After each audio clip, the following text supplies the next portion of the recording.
Hola, muy buenas noches a todos ustedes. Una disculpa, pero la verdad es que tuve algunas otras actividades y pues apenas me desocupé. Pero pues ya andamos por aquí, muchísimas gracias. Ahora sí, ya estamos de lleno en este mes de septiembre. Le tuve que bajar a la música porque ya saben que aquí Don Facebook y a veces aquí TikTok también hace de las suyas, pero ya andamos por aquí, así que pues bienvenidos una vez más a su programa de Aequitas et Justitia per Humanis para todos ustedes. Y bueno, pues el día de hoy les vengo a platicar de un tema que tiene que ver con este mes de septiembre. Y porque, bueno, pues para nuestro país, en el mes de septiembre se celebran varias cuestiones históricas, o se supone que acorde pues a las leyes, a los historiadores. En septiembre se dan muchos eventos históricos. Entre ellos, bueno, déjenme decirles que hay una serie de festividades que se llevan a cabo en septiembre. Entre ellos, pues el 1 de septiembre es cuando estalla que hubo un grupo que fue en este sentido. Ahora bien, también el 4 de septiembre se inaugura la línea 1 del metro de la Ciudad de México. Bueno, antes era Distrito Federal, hoy Ciudad de México, dice Draco. ¿Qué? Anarquía, jaja, no es cierto. Saludos, saludos, Draco. Ya andamos por aquí. Y bueno, pues entre otras festividades, que ya vamos a las históricas, el 9 de septiembre pues es el natalicio de Josefa. Tiene mucho que ver con estas cuestiones que han impactado a nuestro país sobre pues terremotos muy fuertes aquí. Esperemos que este año no invoquen cosas extrañas para que no nos vaya a haber otro terremoto, porque la verdad es que sí son sustos horribles. Y bueno, pues también el 21 de septiembre es el Día Internacional de la Paz. El 22 de septiembre es el equinoccio de otoño, que ando viendo si les llevo un programita de ellos. El 27 de septiembre se cumplen los 200 años de la consumación de la independencia, supuestamente, ¿verdad? A veces recordemos que luego nos bien importantes, porque han sido la pauta que en la actualidad se han manejado para muchos otras reformas, y otras se siguen llevando a cabo.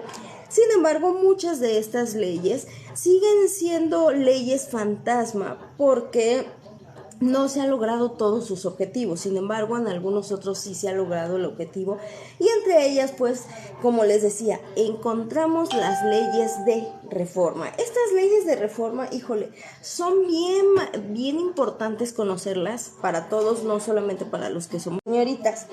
Gracias a estas leyes de reforma, y gracias pues a nuestro queridísimo y venerable hermano Benito Pablo Juárez García. Es decir, recordemos que Benito Juárez perteneció a la masonería. Y bueno, resulta que dentro del lapso en que estuvo en el gobierno Benito Juárez, se promulgan varias leyes. No todas eran leyes que él había propuesto, las había propuesto junto con otros colaboradores o antes de él, que por una u otra razón no se habían podido promulgar en este sentido. Hola, mi crush, paso a saludar y por mi beso de siempre. Muy guarda, esa pregunta te la respondo después. Entonces, en este sentido, para estas derechos o que no tienen derechos, porque gracias a esa reforma, ¿sí?, se empezó a poner un alto en muchas cuestiones que los hombres estaban manejando en esa época, y es cuando el matrimonio civil comienza a tener más importancia que un matrimonio eclesiástico. El matrimonio eclesiástico pierde la validez jurídica o legal en este sentido para poder acreditar un vínculo con una persona. Porque el matrimonio eclesiástico no acredita ninguna relación con la que tú puedas obligar a tu cónyuge a que respete ciertos derechos que adquieres, ¿sí? Por tanto, en ese entonces era muy complicado que las mujeres en ese sentido antes de que fuera reconocido el matrimonio civil, pudieran tener derecho a una pensión o que incluso pudieran ver la manera de meter a la cárcel a su no teníamos tantos derechos. Sin embargo, en la actualidad tenemos nosotras como mujeres mucho más derechos que hasta los mismos hombres, y que aún así las feministas de ahora siguen diciendo que no es verdad y muchas ocasiones ni siquiera saben lo que es una reforma.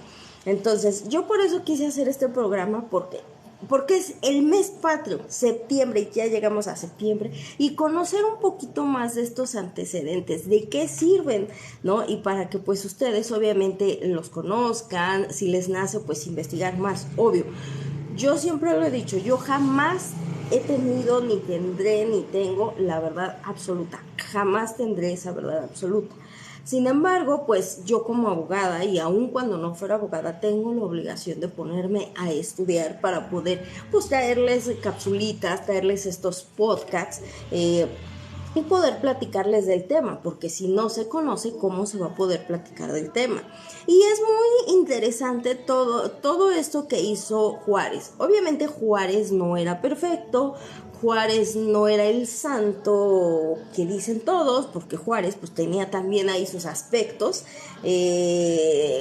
rarillos ahí en algunas cuestiones, pero era como pues todos, nadie somos perfectos. Sin embargo, pues él sí tenía una visión, porque él, recordemos, venía de abajo, entonces él tenía otra visión donde hubiera más una igualdad, y en ese sentido que pues el gobierno cambiara a favor también de los pobres y no solamente de los ricos en este sentido. Entonces, bueno, pues prácticamente estas leyes de reforma tienen mucho que ver y son un parteaguas muy, muy importante en la actualidad. Resulta que las leyes de reforma fueron un conjunto de normas que se promulgaron, o un conjunto de leyes que en su momento se promulgaron gracias a lo que se conoce como la Revolución de Ayutla, o el Plan de Ayutla en este sentido. Que bueno, entre ellos hubo varios aspectos. Uno era en el que trataban de una manera fantástica de separar al clero del Estado, que me parece una excelente idea, porque cuando el clero tenía el poder o gobernaba todo prácticamente, es decir, que el clero manejaba al Estado, que el clero era el que manejaba las leyes en este sentido, pues había muchas cuestiones que no estaban bien reguladas. ¿Por qué? Porque ahí es cuando venía esa doble moral que a los hombres les permitía hacer y deshacer lo que quisieran con las mujeres. Recordemos, antes de que Juárez llevara a cabo estas promulgaciones de leyes, a las mujeres, a la mayoría de las mujeres, no se les reconocía como sujetos de derechos y de obligaciones. No eran individuos con derechos, únicamente con obligaciones, y eran vistas como propiedad o como cosa en este sentido. O sea, eran cosas, eran propiedades de un seno paterno o de un núcleo familiar en este sentido. Muchas eran vendidas, eran negociadas con los que iban a ser sus cónyuges en este sentido, y salían del núcleo familiar para ir a ser parte de otro núcleo. Muchas veces eran obligadas a casarse con hombres viudos o con hombres que tuvieran cierto tipo de excesos, y la mayoría de los hombres en ese momento, como en la actualidad, no todos, pero sigue habiendo hombres que pues son violentos, que tienen problemas con alguna dependencia, alguna sustancia, alcohol, etcétera. Entonces, en ese sentido, las mujeres, antes de la promulgación de estas leyes, que gracias a Benito Juárez pues hubo algunos aspectos buenos y otros no tan buenos, pero de ahí se ha podido llevar a cabo ciertas reformas, y que me parece bastante interesante.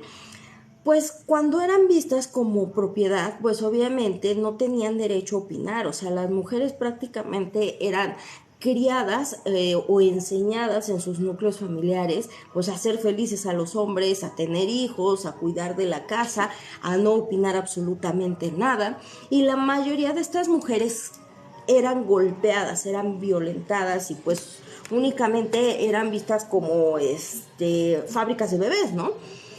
no podían divorciarse, no tenían derecho a una pensión alimenticia si eran abandonadas o si se querían separar en este sentido.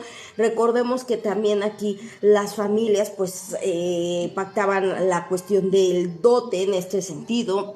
Y bueno, una vez que llegan este grupo de reformas, vienen varias reformas bastante interesantes y entre ellas viene esta parte donde la mujer ya deja de ser propiedad, o sea, ya no es vista como una propiedad y pasa a ser un sujeto de derechos y obligaciones, porque ya anteriormente a Juárez ya había mujeres que pues obviamente tenían pues más preparación, eran letradas, tenían cierto grado de estudios, algunas que eran de familias acomodadas, pero déjenme decirles una cuestión, la mayoría de estas mujeres tenía que acudir a seudónimos o a sobrenombres de hombres, o sea, sobrenombres masculinos, para que de esa manera no fueran reprimidas en este sentido. Ahora bien, en esta cuestión, pues es bastante interesante, bastante bueno cuando se hace esta promulgación de estas reformas y principalmente en el Código Civil y en el reglamento del registro civil también y pues en la ley del matrimonio, porque entonces en ese sentido va haciéndose una amalgama o va teniendo más impacto que las mujeres ya eran reconocidas como sujetos de derechos y de obligaciones también y les permitía llevar a cabo ciertas acciones o ciertas cuestiones que anteriormente no podían hacer. Sin embargo, aún así seguían teniendo cierto tipo de represión, pero bueno, ahora resulta en este sentido que estas cuestiones de las leyes de reforma principalmente fue conocido por la separación de la Iglesia y del Estado, donde se pedía que la educación fuera laica, que fuera gratuita, que no tuviera que ver nada con las cuestiones del clero en este sentido, porque recordemos que desde la antigüedad en cualquier sociedad o más bien civilización del mundo, el clero era el que tenía el poder. Entonces, nada más cierto grupo de individuos o personas podían acceder al conocimiento, a la educación, y no todos sabían leer ni escribir. Lo que pretendía Juárez junto con su séquito en este sentido es que la educación llegara también a zonas rurales, donde pues ahora sí los campesinos, los jornaleros tuvieran la oportunidad de saber leer y escribir, por lo menos, ya si no podían tener una profesión, ¿no? Pero de que la educación fuera en primera gratuita para todos y principalmente para las personas de bajos recursos, como eran la sierra, los campesinos, los obreros, los jornaleros, porque ellos no tenían un salario que realmente pudiera cubrir sus necesidades y en las que pues sus hijos pudieran acudir a escuelas. Entonces, muchas veces para acudir a estas escuelas tenían que ser pues internados en conventos o en escuelas católicas, los hombrecitos y las mujercitas en conventos de monjas, donde a las mujeres pues les enseñaban ciertas artes, ciertas cuestiones de comportamiento, cómo debían de llevarlo a cabo. Las monjas les enseñaban esta cuestión de ser muy moralistas, llegar vírgenes al matrimonio, no rezongar, etcétera, etcétera, y que por tanto el conocimiento para las mujeres era muy, muy limitado. Para los hombres, pues obviamente en estas cuestiones sacerdotales, pues sí se les permitía tener más estudios. Entonces, ¿qué trataba Benito Juárez? De abolir esta parte, de que entonces hubiera una separación en este sentido del Estado y la Iglesia, para que todos pudieran tener acceso a la educación en este sentido. Ahora bien, con esta cuestión, cuando se empieza a tratar de que se separe la iglesia, porque recordemos que pues obviamente antes de esto, con el plan de Ayutla, pues obviamente había ahí algunas cuestiones. En este sentido, ¿qué pasa? Resulta aquí que el 1 de marzo de 1854, ¿sí?, se proclama o surge el plan de Ayutla en este sentido. ¿Y qué era? Bueno, este fue proclamado por Florencio Villarreal con apoyo de los liberales Juan Álvarez e Ignacio Comonfort. Y más adelante pues tenían algunos otros participantes, y en este sentido, bueno, ¿qué era lo que trataba? El objeto, como yo les decía, principal era separar la iglesia del Estado. Era también poner fin a la propiedad comunal de las tierras y la eliminación del fuero eclesiástico. ¿Por qué? Porque se acuerdan, y siempre ha existido, que los sacerdotes, así como las monjas, no todas, pero se han dado casos, que pues son personas que algunos llegan a abusar de las personas, o llegan a ser personas pues violentadoras también, ¿no? Por el tipo de educación que han recibido, y porque decían que ellos lo hacían en representación de Dios y que tenían que enseñar estas lecciones a sus feligreses, ¿no? Entonces, en este sentido, pues se pretendía que hubiera un concepto legal y también político en el cual existiera una institución propia del Estado, separada de la institución religiosa o canónica en este sentido. Y de esa manera que ninguno interviniera como tal o directamente en los asuntos públicos, principalmente que la iglesia no interviniera en los asuntos públicos del Estado como tal o en cuestiones legales. Sin embargo, cuando se pretende hacer esto de la separación de iglesia y Estado, se empiezan a crear ciertos artículos y ciertas leyes o cierta normatividad en la cual ponen ciertos estatutos o ciertos artículos en los que dicen cómo se debe de crear una asociación religiosa, qué es lo que se va a respetar del clero y qué es lo que el clero no puede intervenir en el Estado, ni el Estado con el clero en este sentido, y que por tanto hubiera una manera de regular esta parte de las creencias religiosas en este sentido, o del credo religioso, el pensamiento que pueda cada persona tener en este sentido. Ahora bien, en esta cuestión fue pues interesante porque de esa manera lograron que se pudiera separar a la iglesia del Estado en este sentido.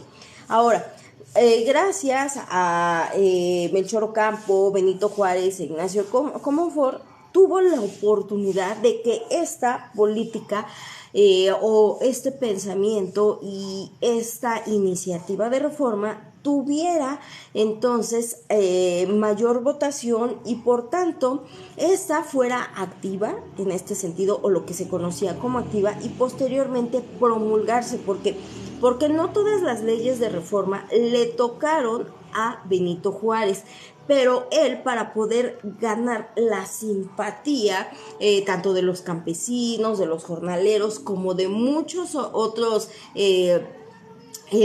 personas nobles en este sentido, que eran letrados, pero que ya no eran conservadores como tal, pues que en este sentido necesitaba ganar simpatía. ¿Y qué hizo? Bueno, pues revisó todas estas antiguas iniciativas de reformas, o estas iniciativas que otros presentaban, y de esa manera él fue votando con su séquito cuáles eran las que tenían mayor posibilidad de éxito, cuáles eran las que le iban a funcionar al Estado en este sentido, y de esa manera pues también él necesitaba afianzar pues también el apoyo de las mujeres, porque se dieron cuenta que las mujeres tenían un gran don, que era la palabra del convencimiento, y que por tanto, pues en este sentido, muchas mujeres podían participar con ideas, planes, etcétera, pues dentro del Estado o del gobierno en este sentido, y que ya no fueran vistas nada más como propiedad o como una cosa, y que pues en ese sentido se les reconociera también su papel a ellas. Entonces, bueno, cuando pasa todo esto, pues resulta que lograron que aquí se separara la iglesia del Estado, se logra, se priva del derecho al voto del clero en las cuestiones del Estado, o es decir, de esas iniciativas que el mismo Estado estaba llevando a cabo y que por tanto también pues afectaba muchas veces a que no hubiera tanta igualdad o que no hubiera una igualdad entre hombres, entre mujeres, entre niños y las personas mayores, o incluso en estas cuestiones de clases sociales, que hasta la fecha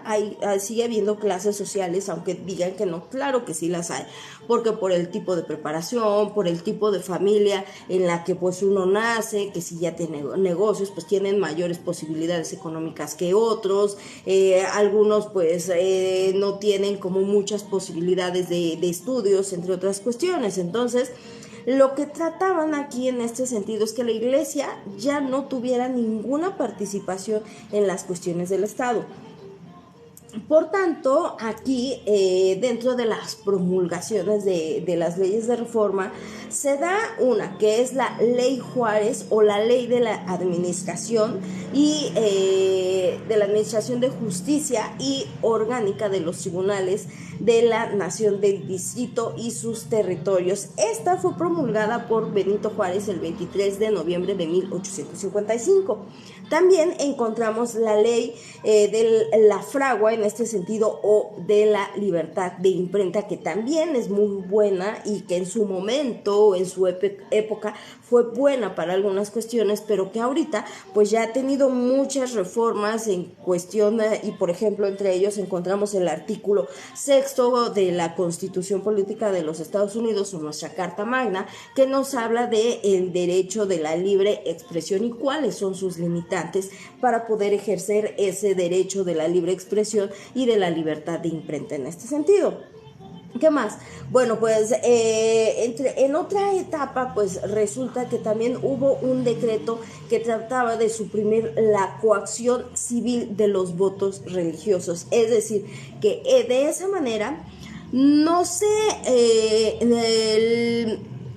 el clero no tuviera la oportunidad de obligar a un político a que votara de una o de otra manera, entre comillas, ¿no? El decreto que suprimió una campaña en este sentido y la Compañía de Jesús en México, es decir, miembros que eran comúnmente conocidos como los jesuitas, que era una orden religiosa de clérigos regulares de la iglesia. Y bueno, aquí hay varios aspectos. ¿Por qué? Porque principalmente en estas leyes de reforma tiene mucho que ver con cuestiones del clero, sin embargo, pues fueron surgiendo otras. Luego, pues también encontramos la ley de Ocampo, o bien conocida como la ley del registro civil. Esta fue expedida el 27 de enero de 1857. Aquí ya va un poquito mejorando esta situación, porque son varias leyes, no son 6 ni son 7, que algunos dicen es que únicamente son 6 leyes de reforma y lo demás no cuenta, o son 7 leyes. No, todo tiene que ver, porque una ley trae consigo un decreto, ¿sí? Y no nada más el decreto es decir, pues es esta ley y ya, no. Trae algo complementario esa ley, o trae reglamentos especiales para poder llevar a cabo cómo aplicar esa ley que se está promulgando en este sentido. Luego, pues también viene la Constitución Federal de los Estados Unidos, como tal, es decir, nuestra Constitución de 1857, y la ley de las iglesias, o la ley iglesias en este sentido, así como muchas otras. Entre ellas encontramos la ley de la nacionalización de los bienes eclesiásticos, la ley del matrimonio civil, que esta se da en Veracruz, más o menos en el 1859, el 23 de julio, la Ley Orgánica del Registro Civil, el decreto de la seculación de cementerios, el decreto de la supresión de festividades religiosas, la ley sobre la libertad de los cultos, que también es importante que ustedes la conozcan, porque gracias a que viene esta separación de iglesia-estado, se crean leyes especiales para estas cuestiones que tienen que ver con las asociaciones religiosas. El decreto de expulsión también, así como el decreto de hospitales y establecimientos de beneficencia, el decreto de exclaustración de monjas y de frailes en este sentido, entre otras. Ahora, ¿qué pasa? Cuando yo les decía que estas leyes de reforma pues son un conjunto de normas que en su momento fueron promulgadas posteriormente a que se dé esta parte del Plan de Ayutla, gracias a que se logra la separación del Estado del Estado con la Iglesia. Bueno, pues vienen este grupo de reformas para que de esa manera el Estado pudiera crear instituciones especiales y materias o instituciones especializadas en este sentido para ventilar ciertos asuntos del mismo Estado, y que eso permite que otras leyes se pudieran crear en este sentido o pudieran entrar en vigor. Ahora bien, aquí, ¿qué trataba? Pues Benito Juárez decía que el amor a la patria era lo principal, que pues obviamente el pueblo era el que debería, en este sentido, de dictar o mandar cuáles eran las necesidades o las prioridades, y obviamente pues el jefe de Estado es un representante, de todas pues los gobernados en este sentido. Cuando hablamos en esta cuestión de la ley de Juárez, ¿qué onda con la ley de Juárez? Bueno, pues aquí es bien importante porque resulta que la ley Juárez, que hablaba sobre la administración de justicia y sobre los tribunales de la nación, del distrito y de los territorios, que principalmente fue conocida como la ley de Juárez. ¿Qué pretendía? Bueno, pues resulta que aquí él pretendía que cada materia y que cada territorio tuviera límites para la participación, entre otros. Aquí restringía el poder de los tribunales sobre otros, como los tribunales eclesiásticos y los militares, en los cuales ninguno de los demás podía intervenir en los asuntos de los otros en este sentido, ni en las decisiones del mismo gobierno. ¿Y por qué va esto? Bueno, pues resulta aquí, ¿qué pasaba? Cuando no había un control en el Estado, cuando la Iglesia, en este sentido, tomaba el control de todo, la Iglesia no ponía un alto en algunas cuestiones. Por tanto, ¿qué pasaba? Muchas veces habían castigos sumamente sangrientos en algunas cuestiones. Podía ir un sacerdote o una autoridad de otro estado, por ejemplo, de Guanajuato, venir aquí a lo que antes era Distrito Federal y hacer lo que se le diera la gana, ¿sí? Y lo que trataban es que la Iglesia no tuviera esas participaciones, y donde hubieran instituciones, ¿sí?, que tuvieran competencia en ciertas materias. Por tanto, cuando hablamos de derecho y cuando hablamos de esta parte de todo lo que tiene que ver con leyes, hablamos de que hay un derecho familiar, un derecho civil, un derecho penal, un derecho laboral, etcétera, etcétera. ¿Por qué? Hablar de derecho no son solamente principios generales. Debe de haber una institución específica que se dedique a velar por que ver con cuestiones patronales, pues le competirán a una materia que se llama pues, materia de derecho laboral, que es aquellos derechos de patrones y trabajadores, de seguridad social, etcétera, etcétera. Aquellas cuestiones que tengan que ver, que pues ya no le dan los alimentos al niño, a la esposa, que ya se casaron, etcétera, que es derecho familiar. Y así fue dando competencias para que otras autoridades no pudieran resolver a menos que fuera la materia competente en este sentido o el tribunal correcto. Porque la autoridad entonces podían pactar las tierras con la iglesia o ya el mismo clero obligaba a sus feligreses a que pues entregaran esas tierras, o hasta el mismo clero se quedaba con las tierras de los ejidatarios, entre otras, y que incluso no había documentos como tal que pudieran acreditar quién tenía mejor derecho sobre esas propiedades. Entonces, ¿qué hizo Juárez? Gracias a esa iniciativa es que cuando pone este alto y estas cuestiones de territorio y de competencia entre los tribunales, obliga que de esa manera, incluso cuando había títulos de tierras y demás, que debían de tener ciertos requisitos. Ahora, en la cuestión de los tribunales o de estas autoridades de los territorios, el fuero podríamos hablar que era para los militares, no para los políticos. Eso tiene otro nombre. Sin embargo, pues siempre se ha mencionado que el fuero, pero bueno.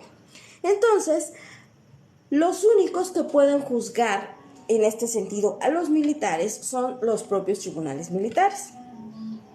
En cuestiones eclesiásticas, alguna falta administrativa, algunas cuestiones pues religiosas, para eso tienen sus tribunales religiosos, los padres obviamente, ya cuando sabemos que cometen un delito, pues estas personas pues también tienen un procedimiento al que deben tener, si los van a excomulgar. Eclesiásticas, que era interesante también esta parte, porque aquí resulta que se caracterizaba principalmente porque la propiedad de todo un predio rural pertenecía como tal a personas con mucho dinero y que se apropiaban de las tierras a la mala, ¿sí? O bien que el clero se las adjudicaba porque decía que si no le entregaban esas tierras, entonces Dios los iba a castigar, y como la gente pues no sabía leer ni escribir, los pobres campesinos, jornaleros y demás, pues de esa manera los amedrentaban y pues terminaban cediendo sus tierras, les quitaban sus tierras y todavía les cobraban una renta, ¿no? Y aparte el diezmo. Entonces, en este sentido, ¿qué hizo? Bueno, con esta ley, ¿sí? Lo que hicieron... Hola, ¿de qué trata el show? Hola, la Cruz. Estoy hablando de las leyes de reforma. Si no sabes qué son las leyes de reforma, son un conjunto de normas que se promulgaron gracias a Benito Juárez, nuestro presidente Benito Juárez, que pues ya está allá en su santa gloria, ya en el eterno oriente, y gracias a estas reformas, bueno, pues tenemos muchos derechos el día de hoy, así como obligaciones, y ha permitido que pues los tribunales tengan su competencia cada uno, que en este sentido pues haya más derechos para todos, que el matrimonio eclesiástico dejara de tener la validez que antes les daba, y que ahora cuestiones parroquiales, que también es interesante, se empieza o se trata de que se prohíban esos cobros obligatorios y excesivos que sin embargo hasta la actualidad se siguen cobrando cuando se supone que no deberían de cobrarse, porque la ley dice que está prohibido, ¿sí? La ley establece que está prohibido que las iglesias cobren por bautizar, cobren por casamiento, cobren por misas de difuntos, o sea, se supone que para eso el Estado, dentro de sus reservas, ¿sí?, anuales, y dentro de todo este dinero que tiene, la iglesia manejaba todo, obligaba que hasta el mismo jornalero, el campesino, incluso la gente que vivía en la misma calle y que iba a las misas, forzosamente tuviera que dar su diezmo, ¿sí? Forzosamente tuviera que dar su diezmo. Y hasta la actualidad te dan el mentado sobrecito que dice diezmo. Y si no das tu diezmo, los feligreses te ven mal, el padrecito te ve con una jeta que, ¿para qué les cuento? No me vayan a castigar TikTok ni Facebook, pero es la verdad. O sea, sí, el clero pues vende cosas y tienen dinero en este sentido, pero pues todo se lo clava, ¿no? Estamos de acuerdo. Entonces, ¿qué hacían en las iglesias? Pues forzosamente tenías que dar tu diezmo. Aparte de dar tu diezmo, ¿qué más tenías que hacer? Pues que si ya se te moría tu familiar y que si apenas tenías para el petatito para envolver a tu familiar y enterrarlo, ahí hacerle un hoyo a la tierra y enterrarlo. Aparte de eso, tenías que pagar los servicios que te daba el sacerdote por hacerle la misa de cuerpo presente, por ir y rezarle pues el Padre Nuestro, hacerle la unción de estos aceititos y demás, y te cobraba, ¿no? Si ya te querías casar o si alguien se casaba, híjole, ahí venía el cobro y tenías que pagar. Hasta en la actualidad se siguen cobrando estos servicios, ¿no?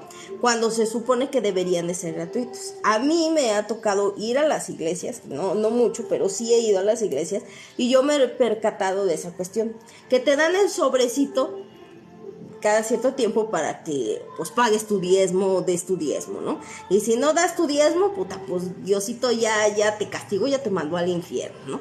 Y a ver, ¿ese dinero a dónde se va? A los bolsillos de la iglesia, ¿no?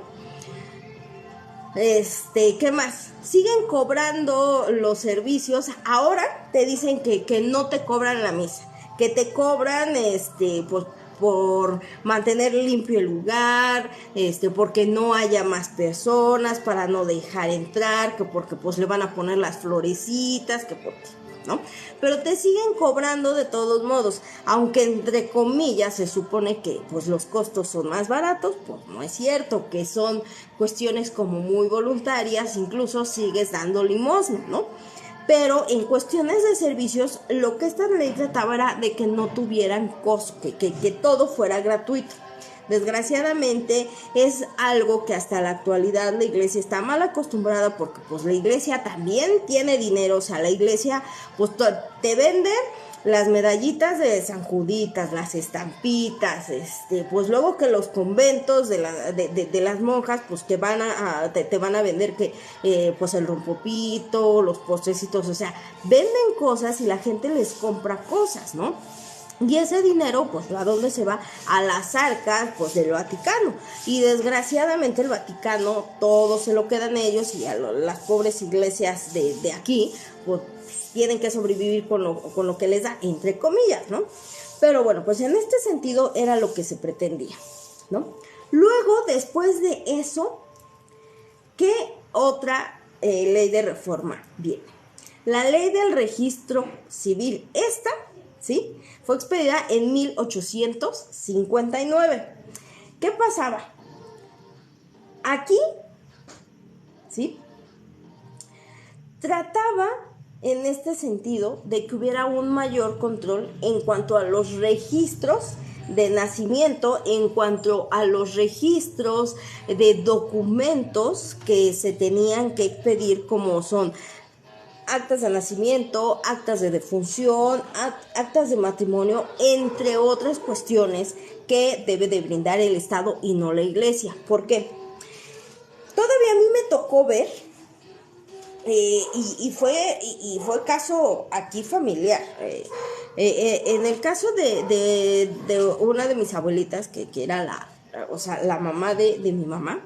Ella no tenía acta de nacimiento, ella tenía un documento que la iglesia decía que era su acta de nacimiento, que no era una especie de fe de bautismo que les dan en una hoja donde anotan el nombre y ya. Y resulta que pues ya para que arreglaran algunos documentos costó mucho trabajo, Y ella decía que su documento oficial era ese porque se lo dio la iglesia, ¿no? A sus papás. Y en ese sentido, ¿qué era lo que trataba con esta ley del registro civil? Que no aceptaran estos documentos como fe de bautismo, porque pues luego la iglesia también los expedía mal. Que entonces, ¿qué obligaba? Obligaba que cuando alguien pues nacía su bebé de las personas, o cuando alguien fallecía, tenían que ir al registro civil y enterar al registro civil que pues ya había nacido un bebé, o ya había fallecido, o cuando alguien se iba a casar. Porque antes se daba mucho el estilo de que como el único matrimonio válido era el eclesiástico, puta. No, hombre, muchos hombres, y hasta la actualidad sigue habiendo hombres, como pues el único válido era el eclesiástico y no parecía en otro lado, se iban y se casaban en iglesias bien remotas se pudo obligar a estas personas desobligadas de cumplir sus alimentos, y que gracias a esto en la actualidad se puede de alguna manera obligarlos a que cumplan con algunas cuestiones, entre otras. Y bueno, otra es que la misma Constitución, y no solamente la Constitución, ya mucho más adelante cuando se hace la Declaración de los Derechos Universales, y en este caso de los Derechos Humanos Universales, dice que toda persona tiene derecho a una identidad y a un nombre, etcétera. Entonces, con estas actas de nacimiento, ¿qué se hacía? Que la validez del registro de estas personas, pues obviamente fuera reconocido, porque son válidos, porque son expedidos por una institución válida por el Estado y no por la iglesia. A mí me tocó ver también algunas cuestiones en su momento muy cercanas, que a partir de que se da la revolución y más adelante, ¿sí? Algunos de mis familiares, cuando tenían igual que arreglar documentos, oye, ¿tu acta de nacimiento? No, es que no teníamos acta, tenemos nuestra fe de bautismo. Y con eso se identificaban, ¿sí? A unas de mis tías, por desgracia, digo, no es por contar mi bien ni nada, pero les tocó 2 gemelas, eran gemelas, una ya falleció. Nacieron, pues obviamente una, no sé cuántos minutos antes que la otra, pero eran gemelas. Nacieron y los huevones del registro civil, porque eran gente de pueblo y pues que no siempre tenían los conocimientos y no les gustaba trabajar mucho, les expidieron una sola acta de nacimiento. En la misma acta de nacimiento anotaron el nombre de una arriba y anotaron el nombre de la otra. No les dieron documentos por separado. Y luego con su fe de bautismo, cuando pues ya trabajan, se hacen grandes, etcétera, etcétera, para que ellas pudieran sacar su identificación oficial, que ahora es el INE y antes era el IFE, costó mucho trabajo. ¿Por qué? Porque cada una debía de presentar su acta por separado. Y como no podía hacerse eso, tenían que presentarlas a las 2 en el mismo momento para que vieran que efectivamente no eran la misma persona, que sí eran gemelas. Al final del día, una de ellas nunca pudieron arreglar sus hijos documentos, y cuando ella fallece, ella no tenía acta de nacimiento. La que fallece, hasta la actualidad, hasta el día de hoy, la que ya se murió, y se murió de COVID, falleció, y ella sigue apareciendo como que está viva. Mi otra tía, que es la que sigue viva, es la que aparece que está finada. Entonces, en esta cuestión, es un ejemplo, se dan cuenta cómo todas estas leyes sí han traído muchas cosas positivas gracias a Juárez y otros tantos más, porque antes no había un control. A eso voy, que antes de que se promulgaran estas leyes, nuestros familiares, nuestros abuelitos, o sea, bisabuelitos, chosnos y demás, no tenían documentos con qué acreditar. Muchos campesinos, pues sus abuelos les decían, mira, esta parcela o esta tierra de aquí hasta donde da la luz y demás son tuyas. Y cuando llegaba un hacendado o alguien con dinero o un noble, daba dinero al clero o sobornaba a alguien, y decía, es que estas tierras son mías, y los pobres campesinos no tenían manera de acreditar que esa propiedad fuera suya o que ellos se llamaban así. ¿Por qué? Porque no había una ley, no había una institución que regulara esos documentos oficiales como tal. Y esta ley del registro civil fue lo que permitió, fue lo que ayudó en este sentido a que se tuviera un control, a que se expidieran pues ya actas de nacimiento, actas de matrimonio cuando se iban a casar, y que por tanto el único matrimonio oficial es el civil. Ya si te casas incluso en la actualidad, dices, yo me quiero casar por la iglesia, los que han tenido oportunidad de casarse por la iglesia, ya es más meramente por una tradición o una ilusión de que pues te vas a casar con tu vestido de blanco en una capilla o demás, ¿no? O por presión familiar, etcétera, ¿no? Pero el único matrimonio que hasta la actualidad te permite que tengas la validez y adquirir los derechos de un cónyuge desde un inicio es tener tu acta de matrimonio, ¿sí? Porque recordemos, hay otra figura jurídica que gracias a la ley del matrimonio y reformas del Código Civil se permitió, que son el concubinato, pero para que haya un concubinato debe de pasar un tiempo para que se configure el concubinato, a menos que tengan un hijo en común, ¿verdad? De lo contrario, pues tiene que pasar un tiempo. A diferencia de que cuando contraen un matrimonio civil ya como tal, con un acta de matrimonio que va ante un juez de registro civil, desde ese momento tú adquieres y la ley de extinción de las comunidades religiosas. La ley de libertad de cultos se proclamó en 1860. ¿Y qué hace aquí? Establecía efectivamente la libertad que tienen las personas para poder practicar o no practicar, ¿sí?, un credo o una imposición religiosa. ¿Por qué? Recordemos que pues en su momento los abuelos, los papás pues crecieron con esa educación, ¿no? Y en este sentido, cuando crecen con esa educación, pues ellos decidían qué era lo que quería que fueran pues sus hijos grandes, ¿no?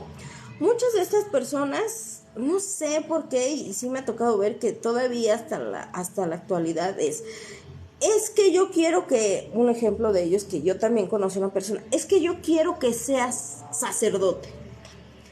Y la persona no quería ser sacerdote ni nada, pero al final del día fue sacerdote pues porque su abuela y porque decían que Dios le había dicho y que el padre le había dicho que tenía que designar a uno de los hombres que fuera sacerdote, y obligaban a que fueran sacerdotes. Incluso había familias que a cierto número de hijas, o cuando una hija ya no se casaba a la edad que ellos pretendían que se casara, porque decían que ya se quedaban pues, a vestir santos o solteronas, las obligaban a meterse de monjas cuando muchas de estas mujeres ni siquiera tenían esa intención pues de ser monjas, ¿no? Y las obligaban. Entonces, ¿qué pasó? Que pues en ese sentido se crea esta ley para sancionar a todos aquellos que pretendieran obligarte a practicar algún tipo de credo, lo que en la actualidad te permite que pues si tú quieres ser una persona que no cree en Dios, que la respeten, ¿no? Si tú no quieres creer en Dios, hay una ley que aquellos que te están tratando de coaccionar, pues tú vayas y solicites la ayuda de una autoridad, y eso se permite, en la que cualquier persona tenga la libertad de creer y de profesar el credo que mejor le acomode, siempre y cuando no lleve a una actividad delictuosa, ¿no? Como aquellas personas que pues practican cierto tipo de religiones o credos y terminan pues asesinando personas, ¿no? Por sus rituales, ¿no? Y no me refiero a los que dicen, ay, que son satánicos, no, o sea, de cualquier religión, incluso religiones en su momento católicas, cristianas, apostólicas, etcétera, etcétera. se pretende regular que estos credos pues sea lo que te acomode, sea de libre expresión, que tú creas en lo que tú quieres. Los sacerdotes son los que más pecados tienen, sí, y te voy a decir por qué, y no tengo la verdad absoluta, pero yo me he dado cuenta de esto, que los sacerdotes como las monjas tienen cuestiones ahí bien delicadas, efectivamente, ¿por qué? Por la coerción a la que fueron sujetos para poder hacerse sacerdotes y para poder hacerse monjas. ¿Por qué? Porque antes no se permitía que a cierta edad tú pudieras explorar o tener una pareja o un noviazgo o nada más tenían este cortejo con chaperones, y tenías que llegar virgen al matrimonio, y en cierta etapa de la vida o desarrollo ya tenías que casarte y luego tener hijos, ¿no? Muchas veces, y la iglesia, ahorita ya no, pero antes, y todavía hay religiones que dicen que la mujer no debe de sentir ningún placer, que el placer únicamente lo debe de sentir el hombre, y que la mujer nada más es para tener hijos, ¿no? Y que las relaciones sexuales únicamente son para procrear y hasta allí, ¿no? Entonces, en ese sentido, ¿qué pasa? Que como no te dejaban a las personas, hombres y mujeres, no los dejaban explorar con sus cuerpos, no les permitían pues tener esas sensaciones, pues dentro de la iglesia tenían que pues descargar de alguna manera todo eso que traían. Entonces muchos de estos sacerdotes, al igual que monjas y fuera de ello también, son personas que cometen delitos de agresión, a hacer muchas cuestiones. A diferencia de otras religiones, como por ejemplo la cristiana, en la cristiana a los pastores les permiten, y de hecho a la mayoría de los pastores es como un requisito que deben de estar casados, ¿no? Ahora en la actualidad, bueno, pues ya con estas leyes de convivencia y demás se ha modificado, pero por ejemplo en la iglesia, en la religión cristiana, el pastor pues tenía su familia, estaba casado, y eso permitía que a lo mejor hubiera un mayor control en este sentido, y que hasta la actualidad yo no he conocido así como de pastores tan nombrados que hayan sido sujetos de algún delito. Mientras que en la iglesia, como les dicen que no pueden tener un coito, que no pueden tener un orgasmo en cuestiones de mujeres, que no pueden tener relación. Aquí esta parte, pues obviamente de evitar todo eso. Por eso es que se promulgaron estas leyes, y no solamente eso, porque aparte de la ley sobre la libertad de los cultos para practicar y elegir el culto que desees con plena libertad, y ojo, hasta cierta edad, ¿sí? Porque esta libertad de culto, si bien es cierto que dice, bueno, cada persona tiene derecho a elegir, ¿sí? Si los menores de edad, y es un error que siguen cometiendo los padres hasta el día, o sea, los papás en general hasta el día de hoy, que a los niños chiquitos los obligan a ir y besar al chingado padre cuando les está dando el sermón, y luego se quejan de por qué abusan de los niños, ¿sí? Voy de acuerdo que a veces no tienen con quién dejar a los niños, ¿no? Pero a la edad que tienen los niños, ¿de qué hablamos? Su credo, su creencia, su pensamiento es eso, como les decía, siempre y cuando no cometan ciertos delitos, ¿no? Otra, la ley de exclaustración de monjas y frailes. Aquí lo que se pretendía o se ha pretendido, y que efectivamente ya casi no hay, es que se prohibió la existencia de claustros o de conventos. Esto aplicando que fueran clausurados. ¿Por qué?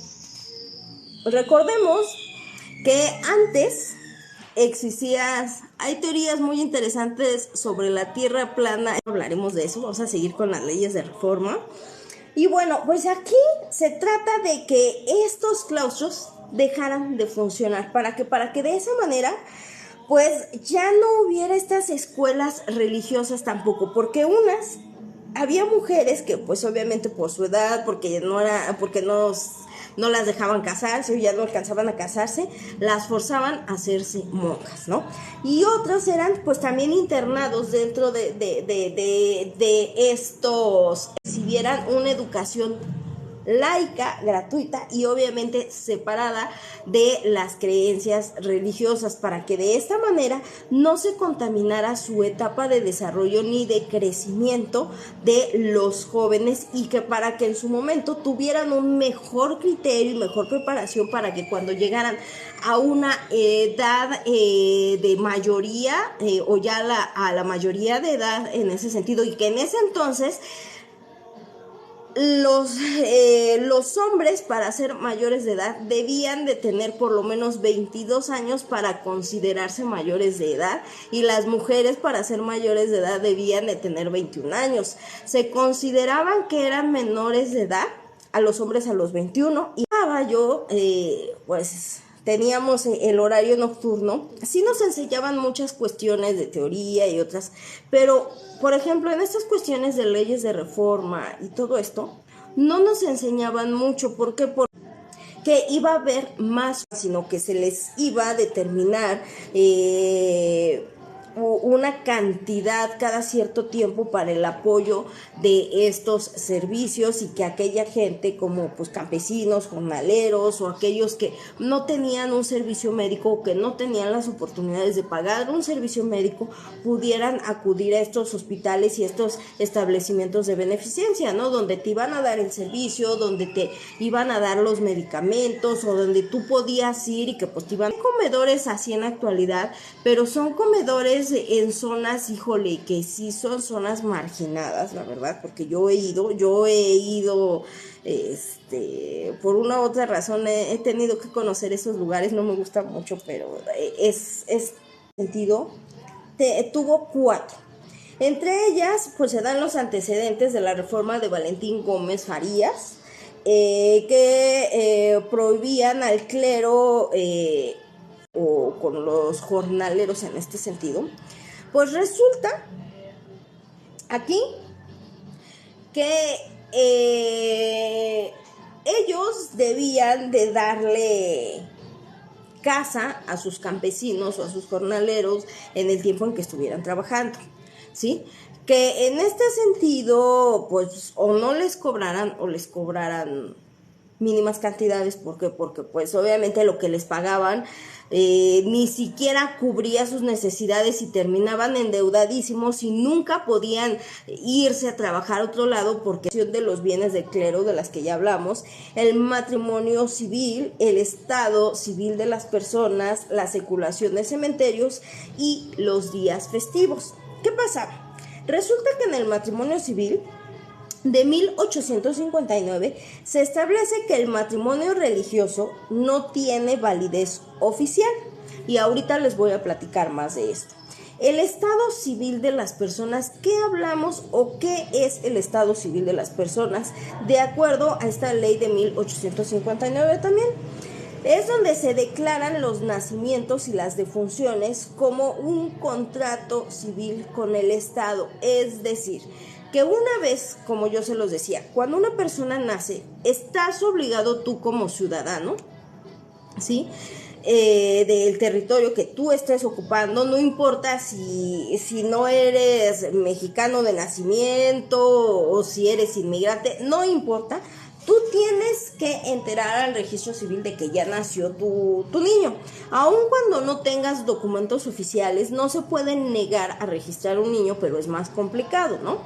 En este sentido, existe una figura jurídica en la que se le da un nombre y una identidad a esa personita que acaba de nacer, y por tanto efectivamente es un contrato civil. ¿Por qué? Porque es un contrato en el que va a generarse y se van a transferir derechos y obligaciones, es decir, el ciudadano va a tener derechos, ¿no?, y a su vez va a tener obligaciones hacia el mismo Estado.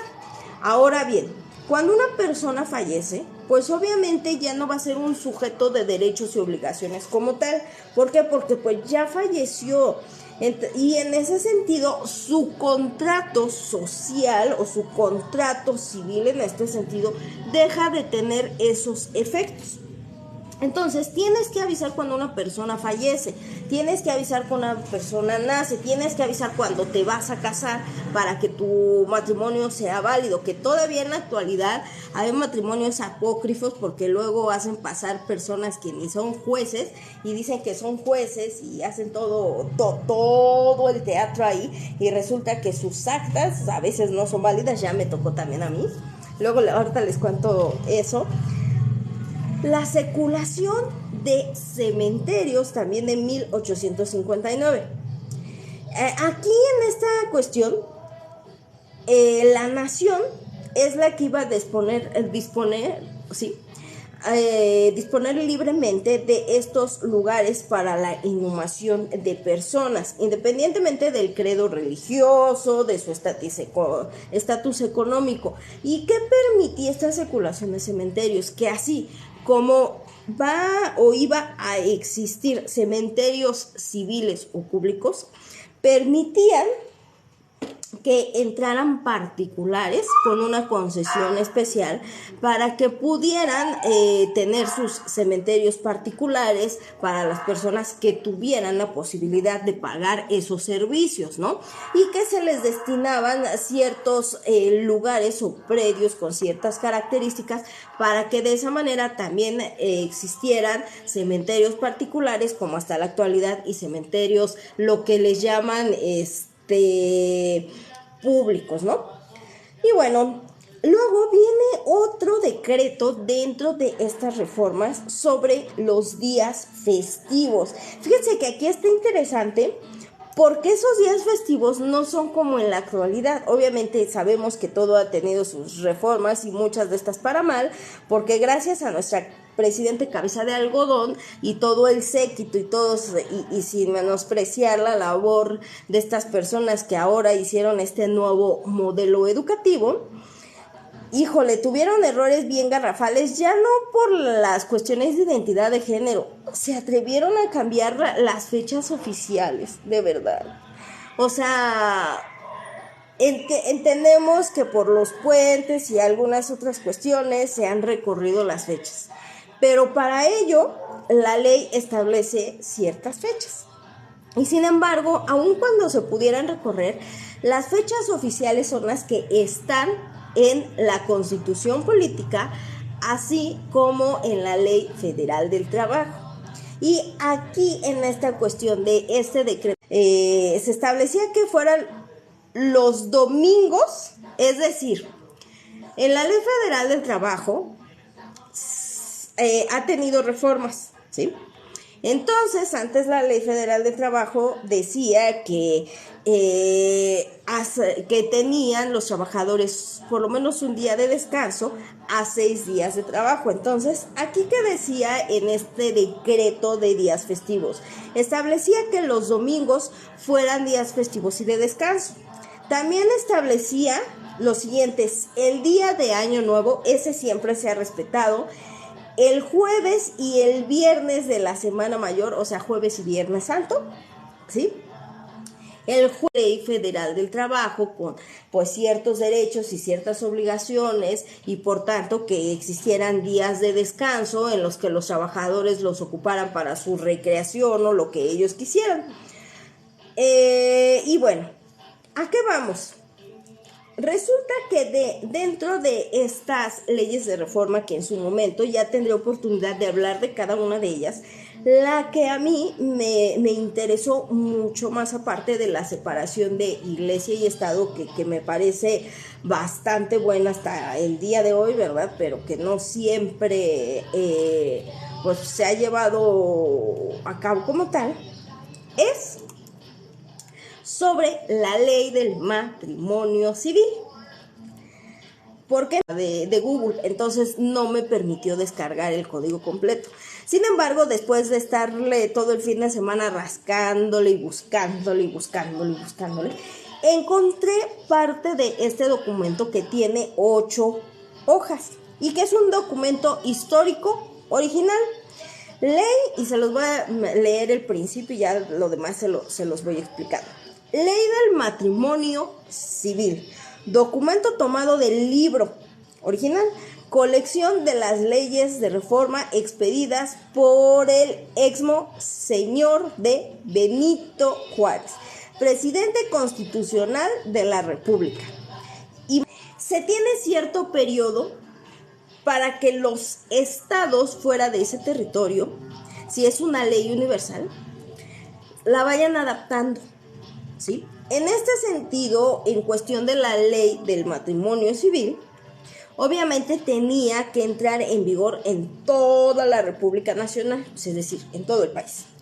Pero obviamente se tiene o se va metiendo por etapas, en este sentido se va introduciendo por etapas en cada estado. Entonces, si esta fue promulgada en 1859, en el estado de Guanajuato se promulga o entra en vigor a partir del 30, o sea, es decir, nuestro querido benemérito de las Américas o el presidente Benito Juárez. Primero, el matrimonio, fíjense, el matrimonio es un contrato civil que se contrae lícita y válidamente ante la autoridad civil. ¿Qué quiere decir? Un contrato civil, ¿por qué? Porque son transferencias de derechos y obligaciones. No es un convenio tiene otras facultades. No, o sea, yo se los digo para que no se vayan a ir con otra idea. Aquí sí es un contrato porque son derechos y obligaciones que ambos contrayentes pactan en este sentido, o ambos cónyuges contraen en este sentido. Así como el hombre tiene obligaciones hacia la mujer o hacia su cónyuge, la mujer igual. Ahora con estos nuevos matrimonios de identidades de género y demás, y de leyes de convivencia sana y demás, bueno, pues los cónyuges ambos tienen los mismos derechos y las mismas obligaciones para el otro, ¿ok? Dice que es válido ante la autoridad civil, o sea, va a ser válido aquí en nuestro país como en otro país, voluntad que tienen de unirse en matrimonio. Aquí todavía no nos habla en ese primer artículo de la edad, pero aquí viene lo siguiente. Los que contraigan matrimonio en el segundo, ¿sí?, de la manera que expresa el artículo anterior, es decir, que sea de su libre y espontánea voluntad, en este sentido, gozarán todos los derechos y prerrogativas de la ley civil, ¿sí? Se les concederán a los casados. Esta ley protegía más la figura del matrimonio civil que la figura del concubinato, porque la figura del concubinato, aunque te dice que adquieren los mismos derechos como si estuvieran casados, tiene otras características para que se generen. Sin embargo, aquí con el matrimonio civil, pues son otras características. El matrimonio civil es indisoluble. Hasta ahí en ese momento, ¿sí? Por consiguiente, solo la muerte de alguno de los cónyuges es el medio natural de disolverlo. Si se dan cuenta, en el artículo 4, la ley dice que aquellos que se casaban, ¿sí?, no podían divorciarse, separar, y así el marido o quien fuera, cualquiera de los dos, se fuera, iban a seguir casados hasta que se murieran, ¿sí? O sea, para ellos la única manera de disolver el matrimonio era con que uno de los dos se muriera o los dos ya se murieran, ¿sí? Pero podrían los casados separarse a la iglesia del Estado. Y que el matrimonio aguantaron tanto hasta que se murió más. Por eso las abuelitas aguantaban tanto. ¿Por qué? Porque no era tan fácil poderse divorciar o disolver ese matrimonio. Y aquí cuando se crea o se promulga esta ley del matrimonio, viene aparejada las causales para separarse o lo que antes se conocía como causales de divorcio. Recordemos que en la actualidad, en una de las tantas reformas que ha tenido nuestro Código Civil, ya no existen las causales de divorcio. Ahora ya si ya te enojaste con tu esposo, tu esposa y más, y a los 5 minutos se quieren divorciar, pues ya se van a poder divorciar y basta con que una de las partes en la actualidad quiera divorciarse y ya. Esta separación general los deja libres para casarse con otras personas, siempre y cuando se acreditaran alguna de esas causales de las que ahorita les voy a platicar.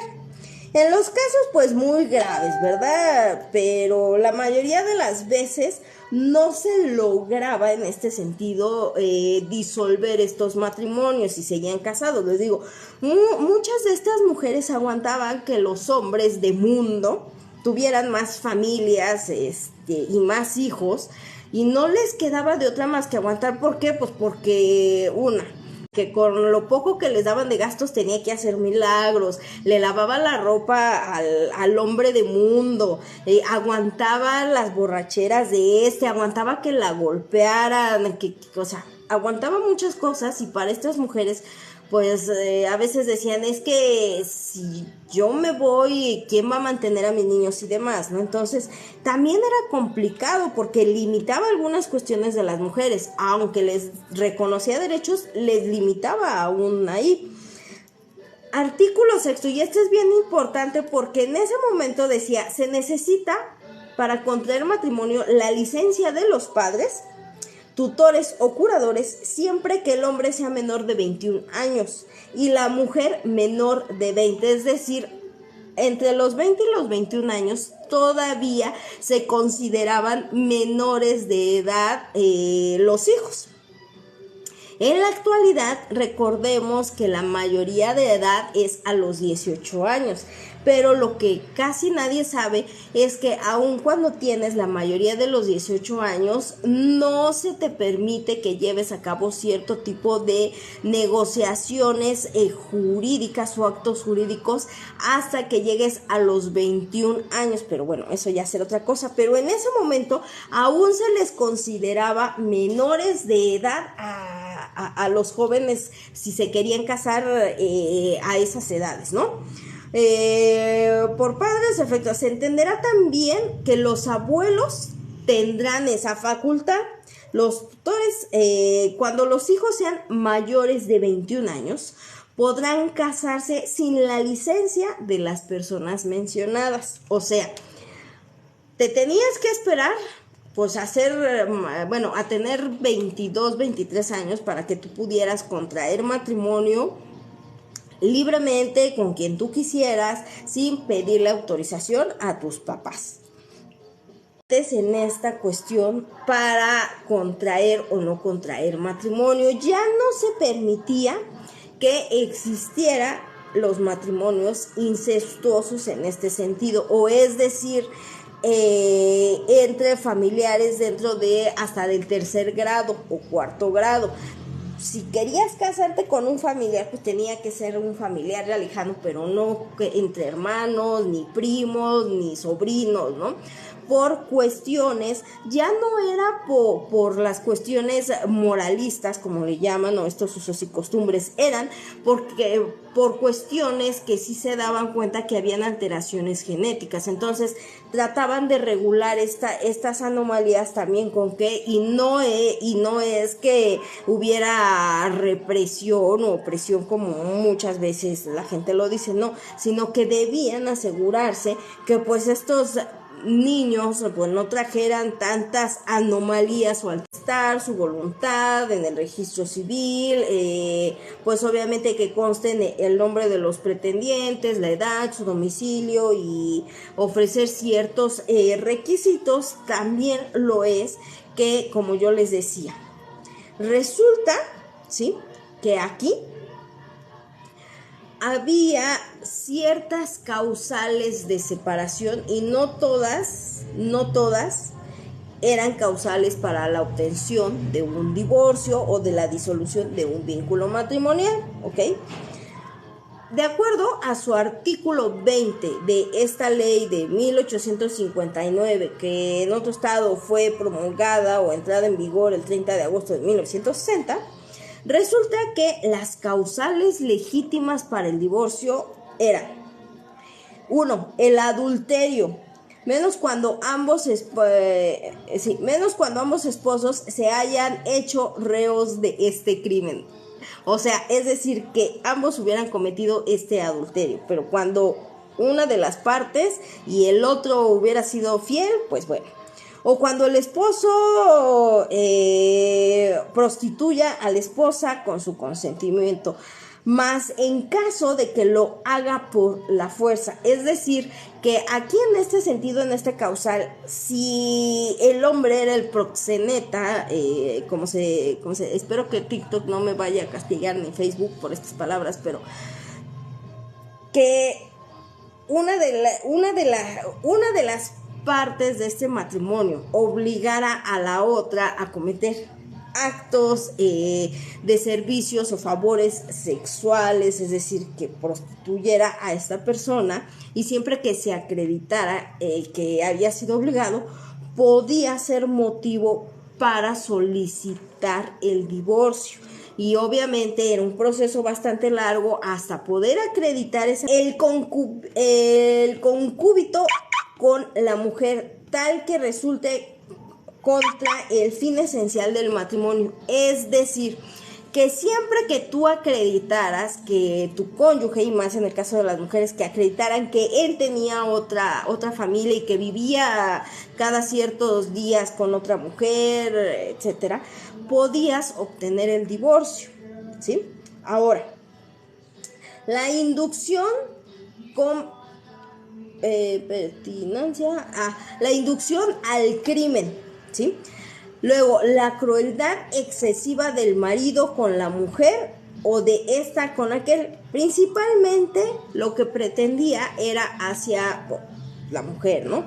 Es decir, cuando el hombre la golpeaba brutalmente y pues no había manera más que acreditar que cuando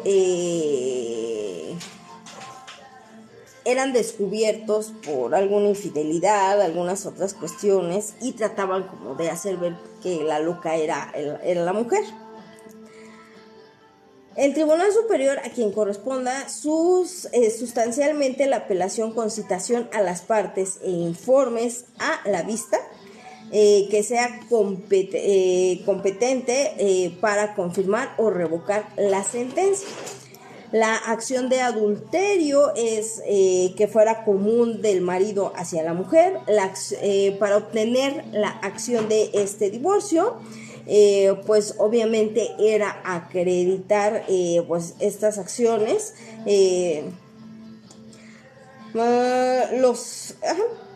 Principalmente esas eran las causales de divorcio. Posteriormente esas causales se aumentaron otras años después. Pero en ese entonces, cuando se crea o se promulga esta ley del matrimonio, era para darle validez única y exclusivamente al contrato civil entre los cónyuges, y que de esa manera pues tuviera validez y se pudieran acreditar cuestiones como el vínculo matrimonial, el vínculo filial con los hijos en este sentido, ¿no? Y acreditar también muchas veces que a lo mejor pues tuvo hasta cierto punto proteger más o trató de proteger más las cuestiones de los derechos de la mujer, con excepción de que metió las causales de divorcio, que pues tenían que haber sido un poquito más flexibles en ese sentido. Pero bueno, pues ahora sí ya llevamos un ratito ya para irme despidiendo de todos ustedes.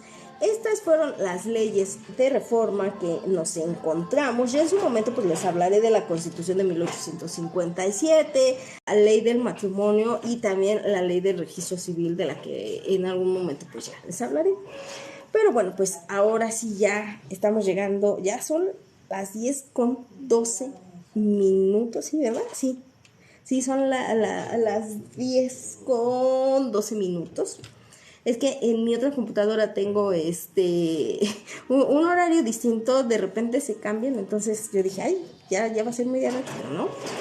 Pero bueno, pues espero que les haya gustado este podcast el día de hoy, que es, que tiene que ver con todas estas cuestiones de símbolos patrios, del mes de septiembre, que pues nos habla de todas estas cuestiones históricas, goce de pues más derechos en la actualidad, y que la ley pues la proteja más que en alguna otra época. Así que bueno, pues ya, yo ya me voy despidiendo porque ya es tardecito y hay que hacer otras cosas. Espero que pues les haya gustado. Y primero pues me despido de aquí de Facebook y ahorita me despido de acá, así que hashtag menos hate. Espero que les haya gustado. Si el gran arquitecto del universo me lo permite, estaré aquí la siguiente semanita. Y bueno, pues ahora sí me voy a despedir de aquí de TikTok porque pues ya hay que hacer otras cositas. Y pues ya, para los que andan en el transporte, andan en casita, así que bueno, pues cuídense mucho, nos vemos pronto por aquí. Bye.